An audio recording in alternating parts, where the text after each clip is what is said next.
I love it when I'm next to you. Riding through the 772. Where I come from, it ain't safe to believe. Where I come from, they ain't chasing a dream. From the outside looking in, it looks like you're the most hated. Yeah. Maybe might be the most hated in Florida right now. Yeah. It's a jungle for real. You know what I'm saying? Every day a gamble. You know what I'm saying? You taking chances, you know what I'm saying? Walk out that door, you could be in the house taking a chance. Going to the bathroom, you taking a chance. Believe that. 4 young men were in this car when they were shot. Police say 3 of them have died. The vehicle pulled up to their Chevy sedan, opened fire, then took off. Now at 5:37, 2 men are in jail this morning, including an up-and-coming Florida rapper. What is going on in Orlando? The Pooties, the Glock9s, you did have records with them before you went to jail. Now it's like the fans don't see y'all together. They don't see y'all doing music together. Well, I guess at one point you had a situation with Glock9. Who that is? Orange County deputies believe a feud between these 2 local rappers and their alleged ties to the 438 and AFNF is behind that shooting and other violence spanning between Orange and Osceola counties. Controversial rap album cover is making its way around social media. The cover shows pictures of men who have been murdered in Jacksonville. Local rapper Ksoo posted the picture to Instagram. It's since been taken down. They on this having the time of their life. Talking about they smoking one of their ops. The time of their life. Once the dead get involved, it's already too far. So anything after is no more limit to it. You get what I'm saying? No more limit. The past 5 years in Florida have arguably been some of the craziest times in rap history. Breakout artists like YNW Melly and Rod Wave have skyrocketed up into mainstream success, and wars in cities like Jacksonville and Orlando have fueled the music and found themselves getting national attention.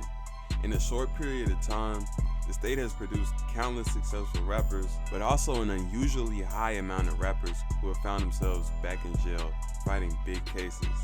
The whole time, the ever-changing situation has kept fans' attention glued to the state. So in this video, we'll take a look at the period in Florida rap from 2018 to 2023.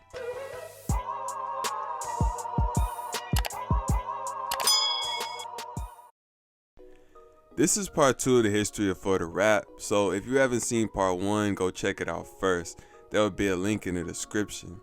The last video ended in 2018 with the passing of X and the start of the end of SoundCloud rap. The genre was losing the hold that it had on Florida for the previous couple of years, but it wasn't completely over. An artist named Snot had been quietly grinding since 2016, and in 2018 he started to take off with the big song called Gosha that he dropped in August. As the years went on, he would continue to be one of the artists carrying the torch for cloud rap. Despite the rise of Snot, 2018 marked a clear shift in the types of artists who started blowing out of Florida. The era of rappers blowing up off fun music they were making at home on their laptops that was 95% fiction was over, and an era of real gangsters was beginning.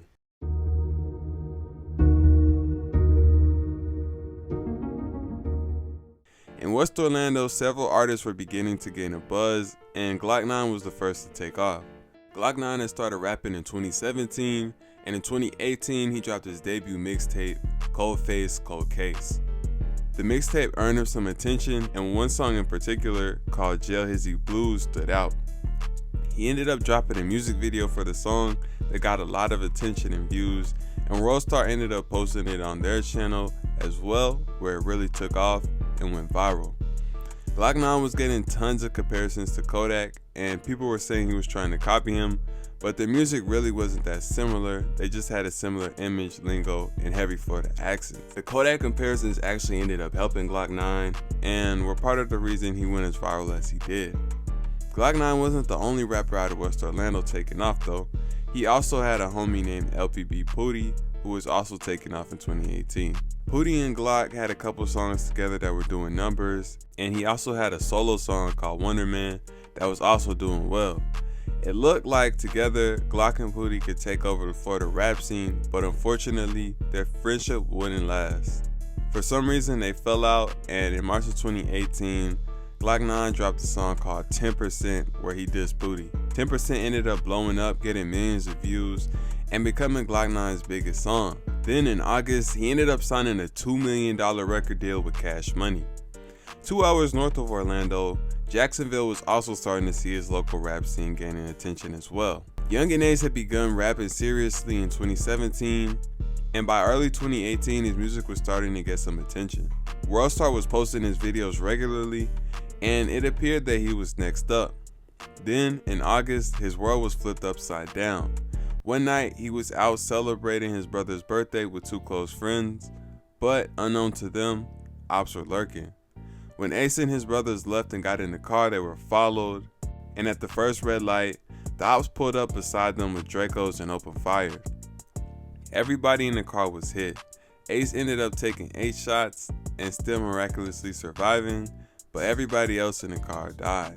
To make matters worse, Ace was found with a gun on him, so as soon as he got out the hospital, they took him straight to jail for a month.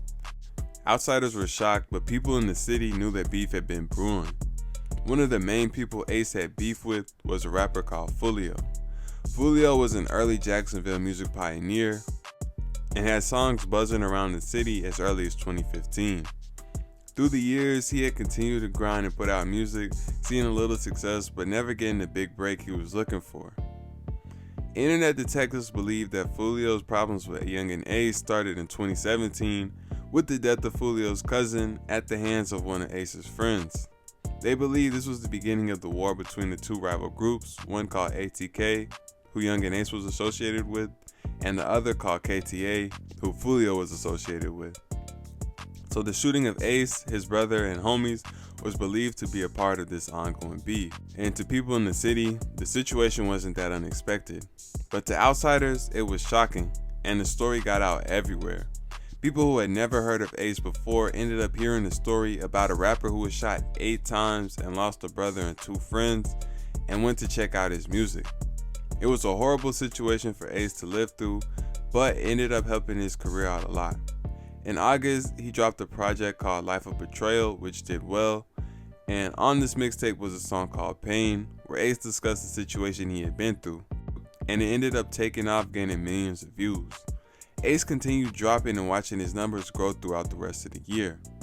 Another Jacksonville artist with a very similar story to Ace, called Lil Papa, also took off around the same time. Papa had been rapping for years, but in 2018 he experienced a similar situation to Ace, where he was in a car with friends that was shot up and he was hit. He only ended up losing one homie, but the situation inspired him to drop a song called Purple Hearts that ended up taking off, gaining millions of views and making Papa the second most well-known Jacksonville artist outside of Ace. Over on the other side of Florida, Rod Wave was also beginning to gain some attention. Rod Wave was an artist from St. Petersburg who had started his career in 2016. He grinded for 2 years straight, dropping consistently, and by 2018 his music was starting to take off and he was making a name for himself and doing numbers. Rod had a big year, but the most watched Florida artist in 2018 was Melly.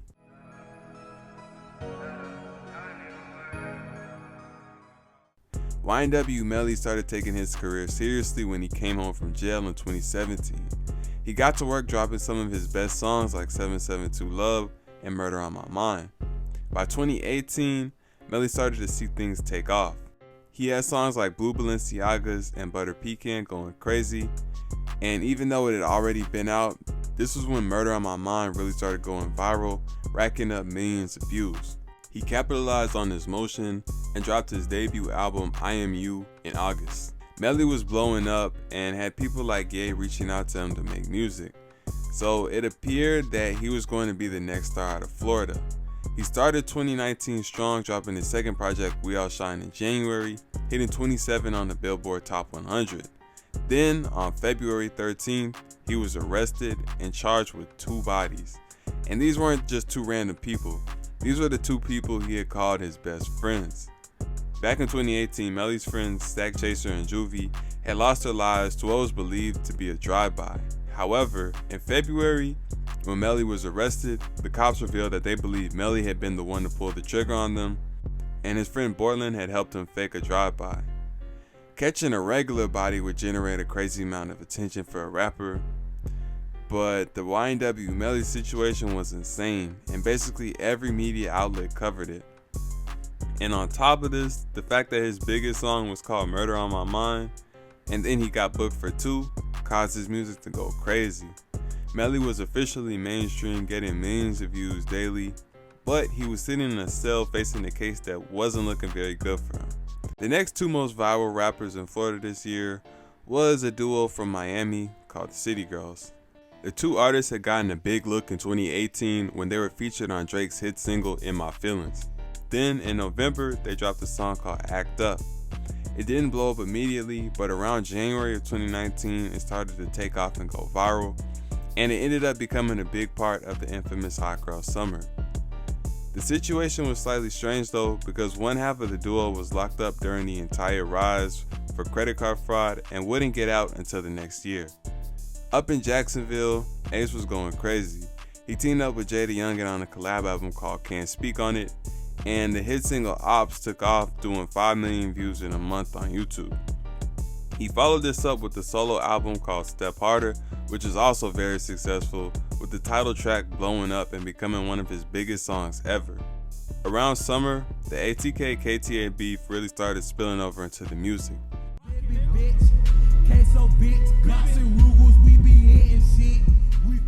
In January, Foolio had taken a big loss when he lost a friend he referred to as his little brother named Bibby. Foolio's ops would constantly diss Bibby and smoke him relentlessly. The main op doing this was Ksoo. Ksoo was Ace's right-hand man and alleged shooter. He had started rapping in July, dropping a song with Yungeen, and from the beginning he was extremely disrespectful and dissed Bibby and 3 of Foolio's other dead homies on his first song ever. Foolio responded with the freestyle on the Crazy Story beat, dissing several of Ksoo's dead homies. Then in September, Ksoo came back with 2 even more disrespectful songs called Dead Ops and Ksoo Bitch. Foolio responded with his own song called Dead Ops and another song called Address It. Alongside Foolio, another KTA rapper called YNW was also starting to gain some attention with songs like Dead Ops and 23K, but he got locked up on a weapons charge before he could take off. In the same city, but on a completely different wavelength, YK Osiris had busted onto the scene with his hit single Worth It, which had blown up into a commercial hit. Jacksonville was making a lot of noise in 2019, but over in St. Petersburg, Rod Wave was outshining everybody else in the state. In May, he dropped Hard on Ice. The song would be the biggest hit of his career, but it didn't take off immediately. He dropped an album called PTSD in June, which also did well. Then he dropped a remix to Hard on Ice in September, and a big song with Kevin Gates called Cuban Links in early October. By late October, Hard on Ice started to blow up. Rod Wave dropped Ghetto Gospel on November 2nd, and the whole time Hard on Ice was continuing to go crazy viral. It gained over 25 million views in a matter of weeks. In the span of a month, Rod Wave went from buzzing with big songs over 1 million, but still not widely known, to the biggest rapper in Florida, even surpassing Kodak and Melly in terms of searches. In 2020, Rod Wave remained the biggest artist in Florida, and everything he dropped was hitting 1 million on YouTube easily. He dropped an album called Pray for Love containing the hit single Rags to Riches, which went even crazier after Lil Baby got on the remix. Over in Orlando, a new face was emerging. Hotboii had been rapping as early as 2016 before glokknine or Pootie ever started, and in the beginning he was cool with both of them. But he had been caught breaking into houses and had been stuck in the juvenile program while they were blowing up in early 2018. By the time he got out in late 2018, they were already beefing, and he kept his distance, stayed to himself, and put out music trying to make up for lost time. He didn't see much progress for a while, but by late 2019, people were starting to catch on to his music. Going into 2020, he dropped a song called Go Talk, and it blew up, doing over 1 million views, adding to Hotboii's growing wave. Then, in April, he dropped a song called Don't Need Time, and this was his breakout hit. After it dropped, his career took off at a crazy rate, and he became one of the littest artists in Florida. The song was unfortunately connected to a crazy backstory. It was a tribute to Hotboii's homie who had recently been killed, and the person responsible was somebody in glokknine's camp. This would lead to a bloody war through the rest of the year between Hotboii's crew 438 and glokknine's homies AF and F. So while Hotboii was taking off doing songs with people like Polo G and Lil Baby, 438 and AFNF were trading bodies, hitting innocent civilians, having shootouts in mall parking lots, and wreaking havoc through Orlando. Another artist who also took off from Orlando in 2020 was Cuttin Reese. Cuttin Reese also had problems with glokknine, and Glock had allegedly shot up his house, which made Reese respond with a song called No Statements, addressing the situation and taking shots at Glock and one of his fallen homies. The song took off, and he was even able to get Durk on the remix, making it even bigger. He wouldn't see too much success after this, but he at least became one of the biggest artists in Orlando. On a completely different wavelength, an artist called Cochise from Palm Beach, Florida, took off, dropping a song called Hatchback, gaining millions of views and drawing a lot of Playboi Carti comparisons. And he would go on to become one of the leaders of the vibey, melodic, SoundCloud-influenced side of rap. Meanwhile, in Jacksonville, the battle between KTA and ATK continued to rage on. A new artist called Dot Breezy popped up, and he began to make some noise, dropping songs like Shoot It Out and Tweak Shit. He had beef with Foolio and KTA and dissed them often. Ksoo continued to drop and was starting to gain a buzz. He wasn't dissing nearly as much as in the beginning, but he still mentioned Bibby regularly. In August, he dropped a song called Been Dead that really took off, and it seemed like he had a chance to blow up. But in September, he was arrested and charged for a body, ending his rap plans. Despite the disses from Ksoo and Dot through mid-2020, Foolio was chilling on the disrespect and focusing on more commercial music. But towards the end of the year, things started to heat up again and some new faces emerged. Spot 'em Got 'em was a KTA rapper and good friend of Foolio, and in April he had dropped a song called Beatbox. The song didn't blow up immediately, but around late 2020 it started to go up. Around this same time, Yungeen Ace clicked up with two Jacksonville rappers called spinabenz and Wappa with the Chopper. They had mutual friends and ops, so after Ace met them playing the game, they became cool. Spins and Wap were extremely disrespectful and had been dissing Foolio, KTA, and their dead members for most of 2020, but they weren't really getting views like that. After they met Ace, they continued dissing and started getting more attention. In late 2020, Foolio began to start back dissing again, beginning in December with the song called Double That. In 2021, things would elevate to the extreme.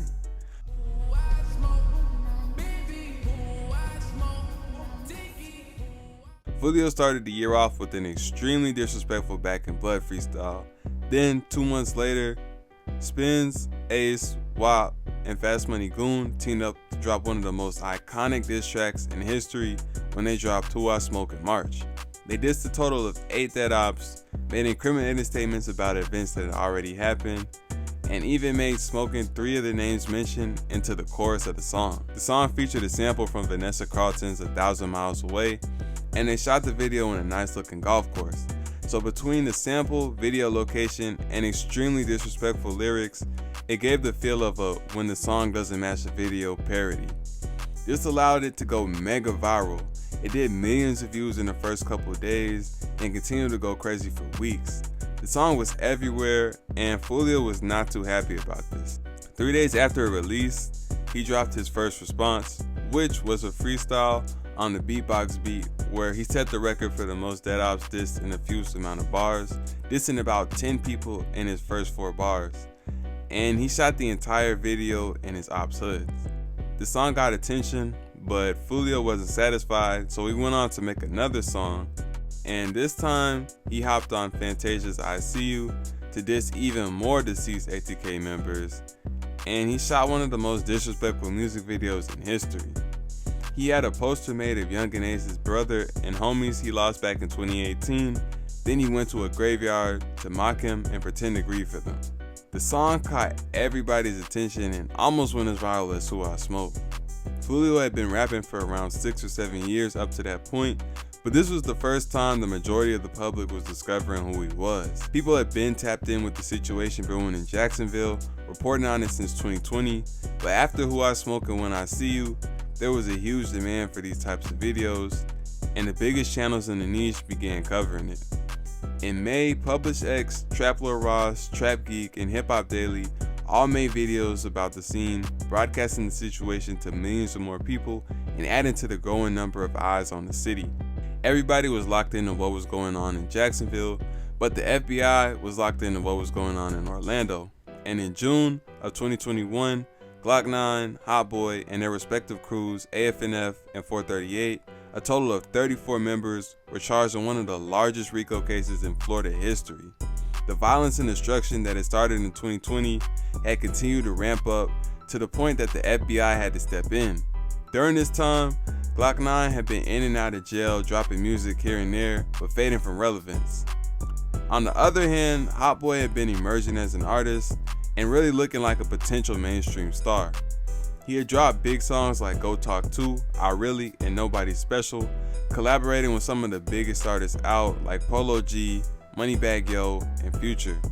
But in June, he found himself wanted for various RICO crimes. But Hotboii wasn't ready to go yet, and he chose to go on the run, continuing to post to Instagram and release music.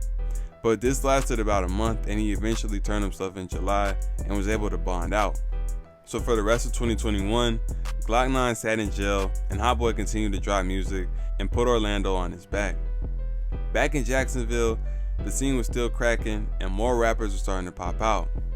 In May, a rapper called Kshordy dropped his first song ever, Tired of Shooting, getting a decent amount of attention right out the gate.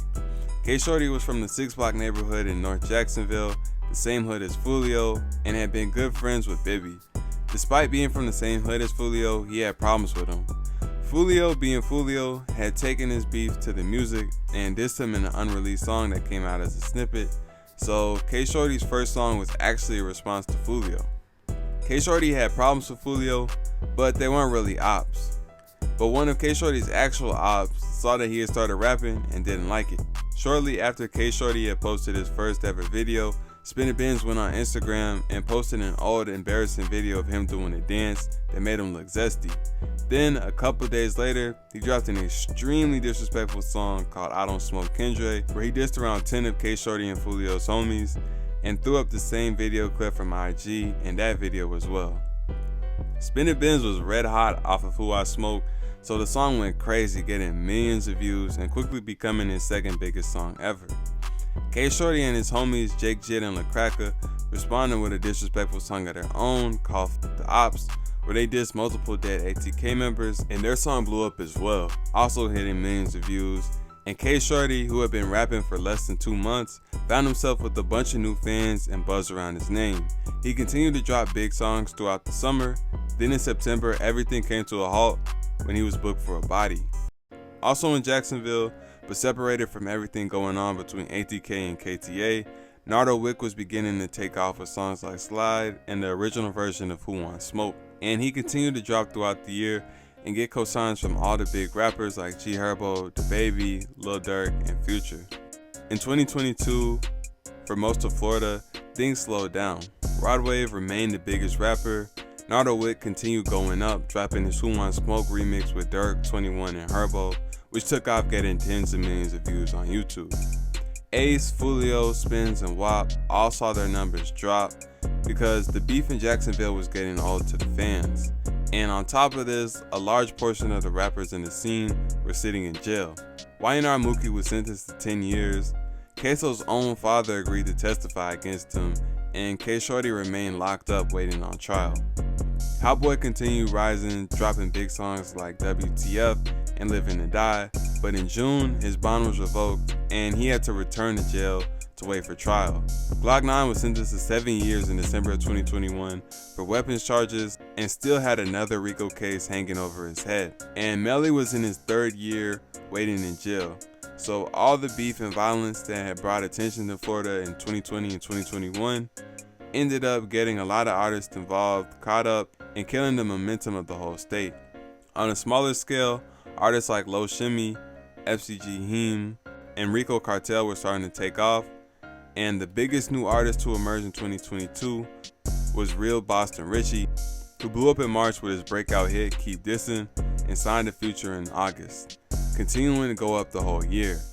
Since 2018, when gangsters took over Florida rap, the state has seen an insane amount of attention as well as bloodshed. Rappers have come and gone, and a lot of the talent the state has to offer is currently sitting in jail. But throughout all the dissing and war going on, The biggest rapper to come out of Florida in these years, rapped about relatable topics like pain, struggle, and heartbreak, and stayed true to himself.